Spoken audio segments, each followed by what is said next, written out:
Abu Dhabi Abu Dhabi শহরে কি তাপমাত্রা, অনেক তাপমাত্রা এবং অনেক গরম পড়ছে। এই গরমের কারণে রাস্তাঘাটে হাঁটাও যাচ্ছে না।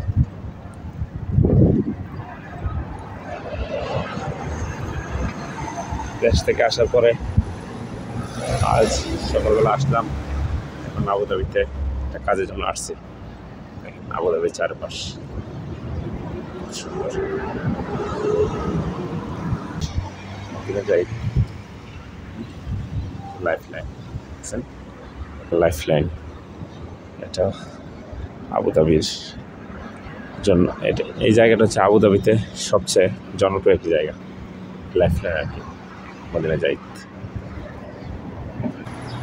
আবুধাবি শহর। দেখেন এই সাইডটাও তাপমাত্রা কেমন।